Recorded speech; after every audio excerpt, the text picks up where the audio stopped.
Hi, I'm Mina Malik Hussain and you're watching The Coffee Table, and today we have a really science show for you because you know I love talking about that. I love dragging doctors out of the set and asking them many questions that might sound very basic but are actually very illuminating to us all.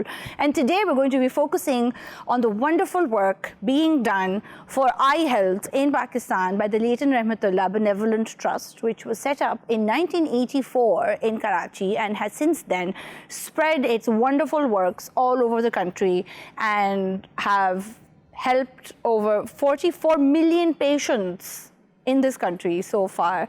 There are a lot of statistics about eye disease and blindness and how so much of it is preventable. And I suppose on one level it's not shocking, but on another level it's actually so awe-inspiring and hope-inducing to see the work that LRBT has done and continues to do. So today it's all about eyes on the coffee table. And joining me today on set is Dr. Jawad Binyamin, who is a consultant ophthalmologist at the LRBT in Lahore, the LRBT hospital in Lahore, and Colonel Moin Rauf, who is the administrator at said hospital. So, you know, between them and many others, you know, you keep the balls rolling. Hello and welcome to the show. Thank you, gentlemen all. It's a real pleasure. Thank you at the outset for the wonderful works that you are doing and all the amazing, you know, because I wear glasses myself, so I'm just like, wow, everybody's eyes just should be, you know, as healthy as possible. So let's sort of begin at the beginning, as we like to do on the show. And Colonel Moin, tell us about LRBT. So it's a really great origin story. Well, basically you started off, and in your intro you've introduced many things. LRBT was the third child of two people by the name of, I might surprise you by saying, by the name of Colonel Layton. Colonel Layton, who was a British engineer officer who had served in the subcontinent, and on his retirement was in Karachi, and he set up his own business. And Mr. Rahmatullah, a great name in the corporate culture of Karachi during this time. Both of these were two very good friends. And for some reason, both of them were retiring around about the ages of the same time, and both had the reasons. Colonel Layton wanted to leave something which he had earned here back in Pakistan. That's wonderful. He wanted to give back. Back what he had earned from his various construction businesses here. And Rahmatullah had just lost his wife. And he was also coaxed into this by Colonel Layton, and both of them said, let's do something for the normal people. They'd been roaming about whole of Sindh during their stay in Karachi, and they realized that there is a lot of eye problems in the interior of Sindh. So that is where they decided that, okay, we are going to set up a benevolent trust for eyes only. And that is how, in a truck in a place called Tando Bhago, they established the first dispensary, hospital, whatever you want to say. In a truck? In a truck. And that truck is photographed. All of that they did, and today we've got 19 hospitals. 19 hospitals. Out of them, 2 of them are tertiary. One in Karachi, one in Lahore. Then we've got abundance of community eye healthcare centers. Yes, that's right. Right? Like people, we send doctors only, go and check the people and then bring them to the main hospitals. Yes, absolutely. So, and amongst many other wonderful things that LRBT is doing, and which we will sort of keep for later, suspense a little bit. So, Dr. Binyamin, this sort of work is obviously not possible without the expertise of medical professionals such as yourself. So, sort of because we are sort of beginning at the beginning, what are the most common eye ailments in Pakistan right now? The common patients that we see every day regularly in our OPD, they range from refractive errors to cataract, diabetic eye disease, dry eyes. So these are the most commonly occurring diseases in our population, especially glaucoma, which is the leading cause of blindness in the world. Really? And then glaucoma is also caused by a variety of things? Glaucoma is actually a silent thief of your sight. Yes, because for a lot of people who have glaucoma, they're unaware of the fact that they have glaucoma. In the West, about 50% of glaucoma patients, they're not aware of their disease. Goodness. And in Pakistan, about 90% of glaucoma patients, they don't know about their disease.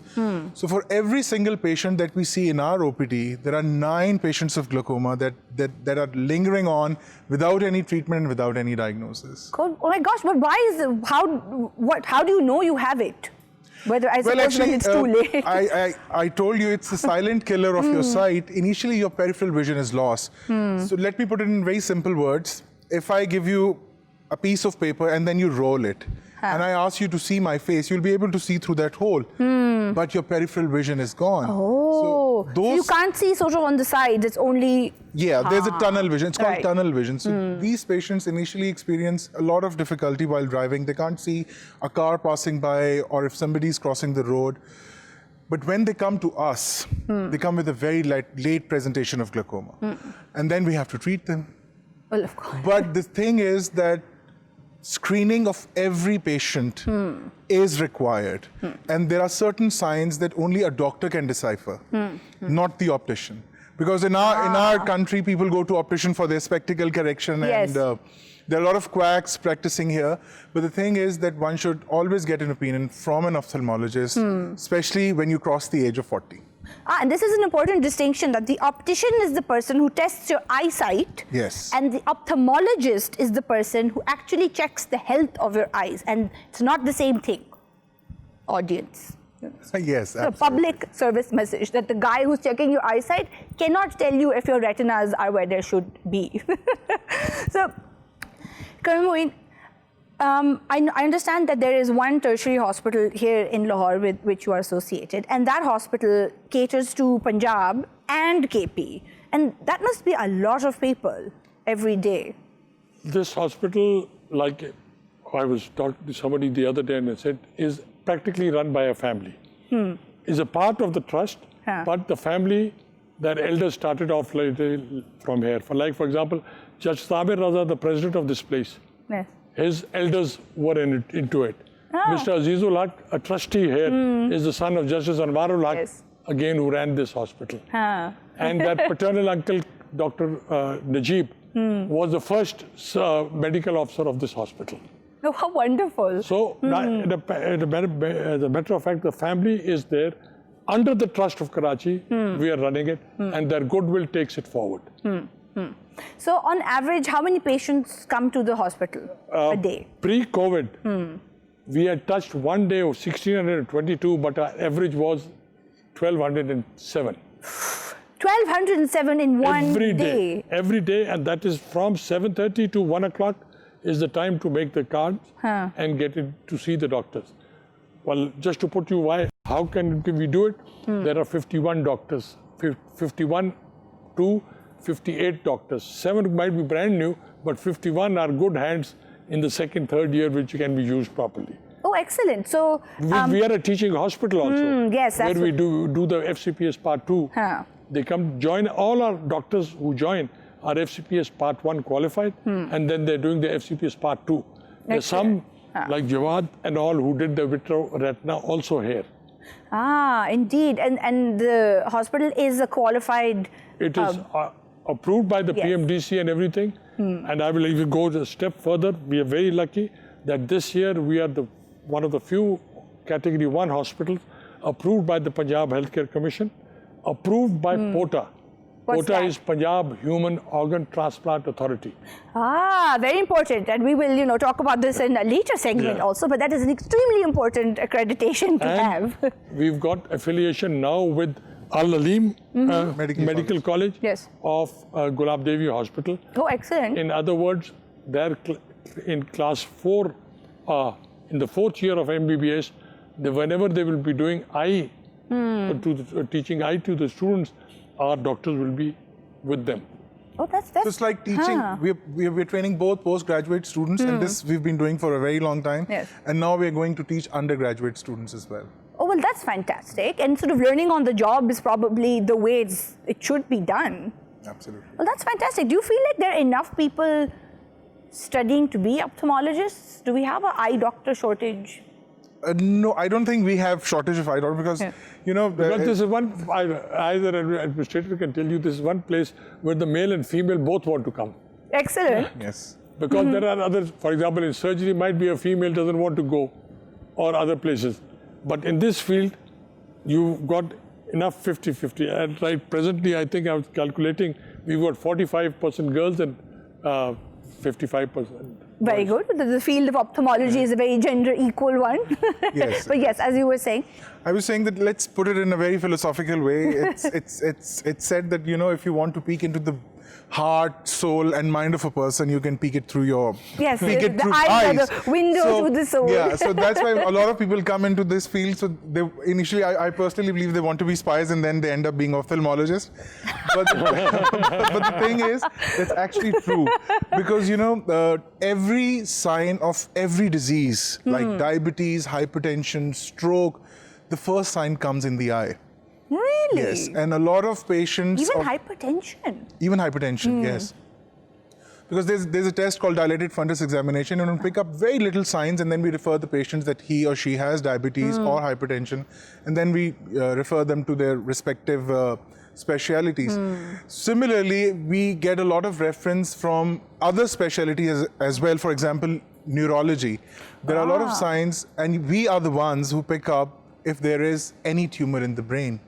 You can see tumors through the eye? No, there are certain signs that we decipher. For example, if a patient has tumor, let me put it in very simple words. There is a wire that connects the eye with the brain. An optic nerve? Optic nerve, yes, yes. You don't have to be so simple. All right. The optic nerve connects the brain and the eye together, Yes. and the optic nerve takes the signal from the eye to the brain. Yes. And eye is actually an extension of the brain. It is an extension of the brain. Wow, I didn't think about it that way. And anything that happens in the brain, first sign comes in the optic nerve, and we are the ones who pick that sign, and we refer the patient to... Excellent. So you kind of are like spies, you know, body spies. Yes, like body brain. spies, I yeah. know what you're up to on this optic nerve. So, Colonel Moin, what is the procedure at LRBT? So if, for example, I were to go, then I have to get a card made. Anybody who comes to LRBT must get himself registered with the reception. Right. After reception, he goes and he gets 2 tests done. That is this. We use the old method also, the stick and that method. And we've got the, for people like me, they've got that other caricatures. Which side is the chair pointing this way or that way? Okay. Right? And then after having done that, he moves on to the place where there is a tonometer and another machine lying, which measures, computer measures his eyesight. Yes. That's the thing you put your face in Yes. and it goes click, click. Yes. He goes click, click. The other one measures the pressure. Yes. It is So these known are as all sort of CT pre-screened. and autograph. Next, he goes into the next room. It is all in a line if you come and see. He goes into the room where the first time he comes across a junior doctor who writes down his history. Yes. What diseases he had, what has he done, what has he used, right? And then he goes where the doctors are sitting. Right. There, we got 6 places, 6 stations. Each station looked after by a doctor, and the senior doctors are sitting at the back. Whenever 3-4 patients are ready, the junior patients shows them to him. Very organized. That's excellent. Now, We're going to this take is a one very part. quick break and then come back to part 2 of the LRBT process. Stay with us.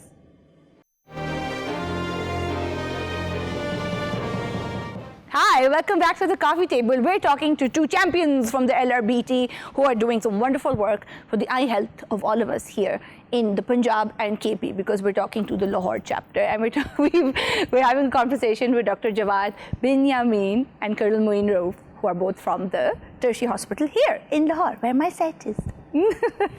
So we were talking about the procedure and the process at LRBT, and I'm very pleased to see how sort of methodical it all is. So you said that there was a part 2 also? Yes. Now this finishes here. This is called our OPD. Yes. Then we've got another department in which, if these people are recommended for a laser technique, or they want an angiography sort of a thing, what we call OCT and FFA done, then they are given a date. Because this very group of people, or we call it a batch, on Mondays is in the OPD, on Tuesdays it is in the surgery, On Wednesday, it is upstairs doing this laser and all that. And on Thursday, they come back down. Oh, excellent. So it's always sort of very layers of different kinds of treatments that are happening. So what kind of procedures do you are the most common at LRBT? We do all sorts of procedure, from minor procedure like removing of certain cysts to retinal surgeries to corneal transplant. And we have a list of cataract surgeries on an average about 95. Wow. And we do corneal transplant 5 corneas every week. So we have a range of, and I think we do all the procedures in LRBT, except for certain cosmetic procedures because we don't do it. We provide therapeutic procedures, not the cosmetic ones. Because, you know, that's not life-saving necessarily. So I read somewhere that a statistic, and not somewhere, but on the LRBT website, that 80% of blindness in Pakistan is curable. Is this a sort of, this is a Pakistan-specific statistic? Yes, it is very, very specific, and 80% of blindness is because of cataract. And not all people can afford a cataract surgery in private sector, so they all come to LRBT. Most of them, they come to LRBT, and you must have read that out of every 3 cataract surgeries, 1 is performed in LRBT. Yes, which is astounding. Yes.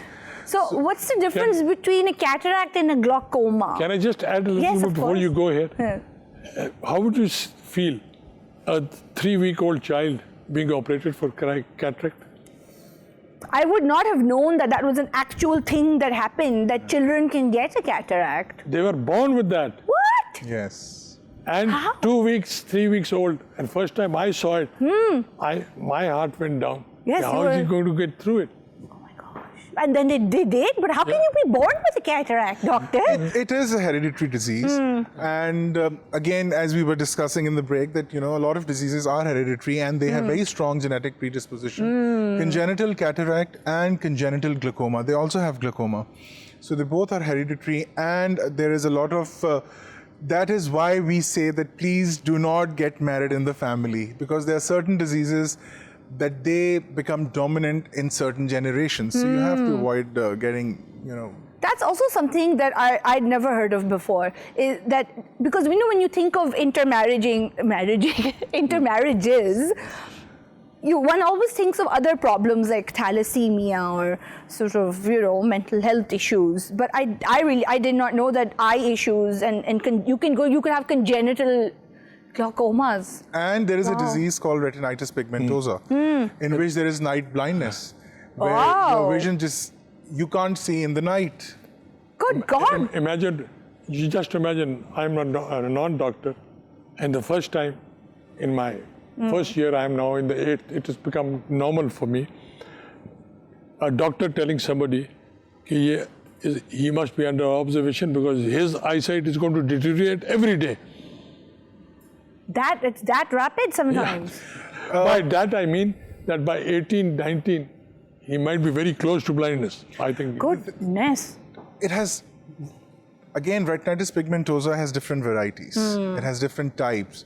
So there is one type in which the vision is declining every day. But then there is a type where you can enjoy your vision till the age of 60. But again, it's again a disease where the central vision is preserved and peripheral vision is lost. But it's very common. You must have heard a word called andhrata. Andhrata means, you know, you're blind in the night. Andha in the night. Yes. So there are a lot of diseases, and there are a lot of dystrophies, corneal dystrophies. There's a condition called keratoconus, again a hereditary genetic predisposition, where your cornea becomes a cone-shaped like structure, and then we do lasers, and this is actually the most predominant case on which we perform keratoplasty, the corneal transplant. Good gosh. And also going back to the statistics, of that 80% of preventable blindness and people who get eye trouble, 3 million of them are children. That's an incredible amount of children to be having eye trouble. So other than the sort of congenital things that one could inherit, what other, are there sort of eye ailments that are more specific to children as opposed to adults, like commonly occurring? Can I add to this here? Yes. Justice Amir Raza had a program with Sight Savers, and we used to send every Thursday a van with doctors and all to various schools, non-privileged people to schools, and they would go there and first train the teachers train the teachers that next time we come, we want you to take the students out who are having these problems. And Justice Amir even used to ensure that whenever they took these people out and they were poor, we had to make arrangements for them to come to the hospital who needed hospital care. Quite right. And I believe that as part of your community outreach programs, school screenings is one of the things that LRBT It was being done previously. Yes. But now, since the tenure finished with Sight Savers and another organization, now what is happening is that the team, we did not disband. Yes, because now they were all trained and they knew what to do. Now we have got still the team, and now whenever anybody puts in a request to the management, to the senior management, they tell us go to these schools and we will look after them. So, Dr. Binyamin, as a caregiver or like a teacher or a parent and who's around children, what are certain signs that one can pick up on to determine that a child is struggling with their vision? Probably your child would be watching television at a very close distance. That's the first sign that one should look for. And it's called myopia. Again, very strong genetic predisposition and inheritance. So if a child is myopic, or in very simple words, if he has nearsightedness, he will not be able to see distant objects. So that's the first sign parents need to check. But most of the cases of myopia, they're usually diagnosed when a child goes to school.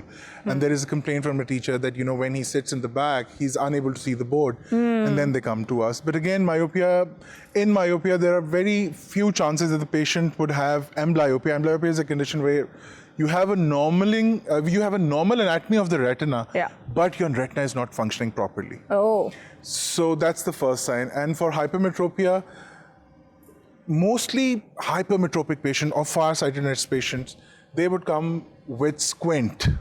Okay. That is deviation of the eyeball, either inwards or outwards. Okay. So farsightedness is when you can't see things at a distance, and nearsightedness is when you can see things sort of close up. Okay. So squinting and being too close to things like books or TV are two very clear signs. Yes. Is there an age where this usually happens, or it could just happen at any age? It could happen at any age.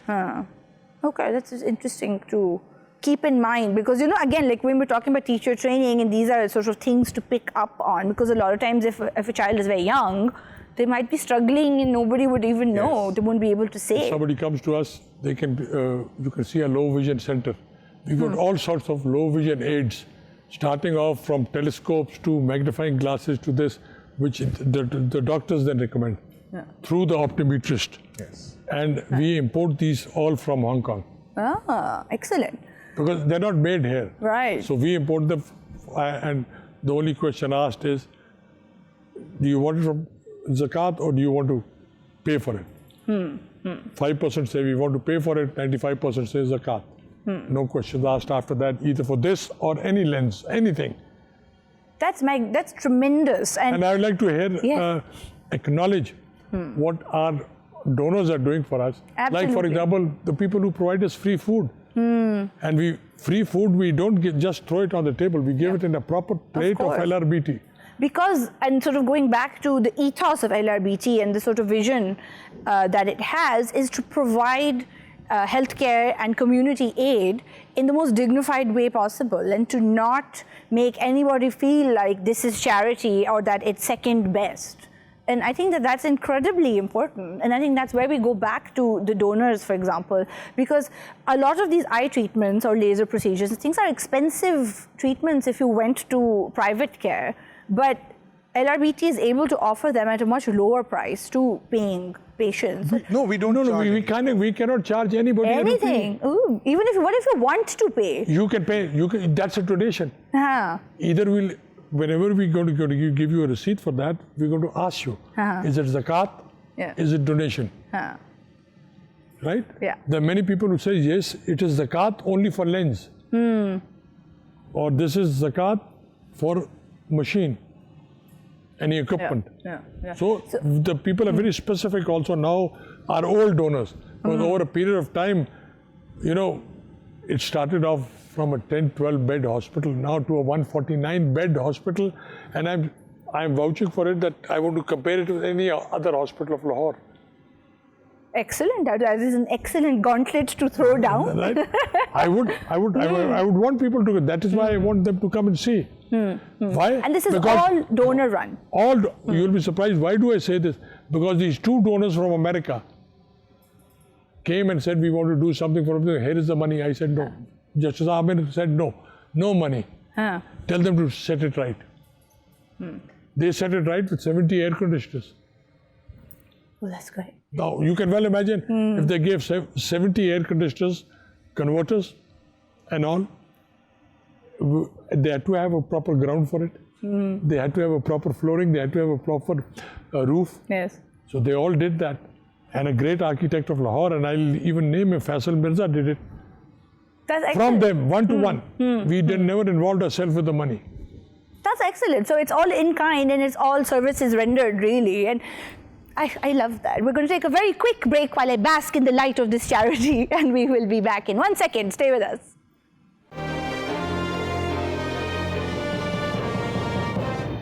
Hi, welcome back to the coffee table. We're showcasing the wonderful works of the Leighton Rahmatullah Benevolent Trust.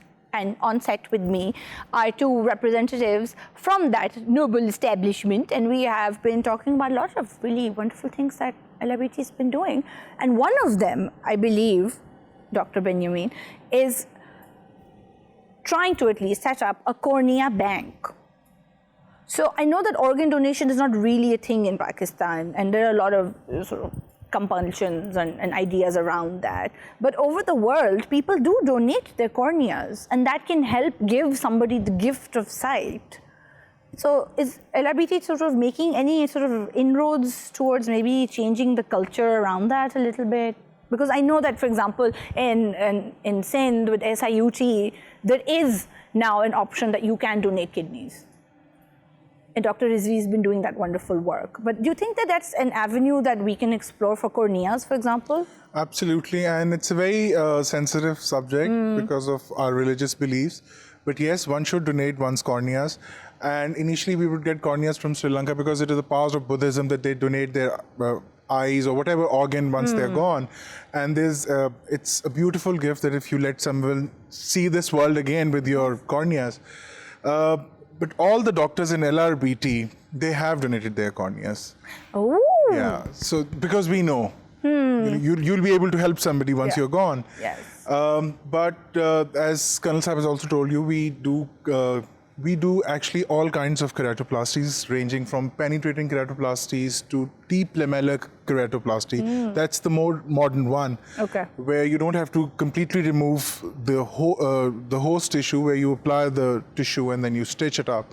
So the thing is, and mostly the patients that we see every day in our OPD, they're actually very complicated cases. So we select the case first in which patient has sight in their retinas, and only those patients are get operated.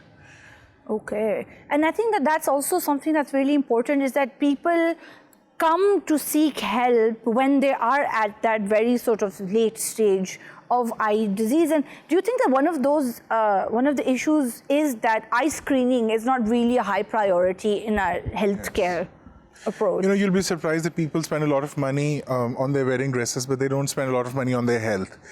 So yes, people don't go for screening, not only in ophthalmology, but they usually don't go for their blood test and all. They're always looking for some shortcuts. But yes, after 40, it is very important to get all your blood tests done, get your sight checked, get your retinas checked. It is very, very important to go through a screening process. So even if you're not 40, if you're sort of under 40, would you recommend that maybe once a year, everybody should have their eyesight tested? Absolutely. With an optometrist and an ophthalmologist? I think if you have some trouble in your eyesight, I think you'll go to an optometrist. But it is again very important that you should seek an opinion from an ophthalmologist. Because he'll be able to see certain signs. I as an administrator get people and who come and say, "Ji, anak the number theek hai."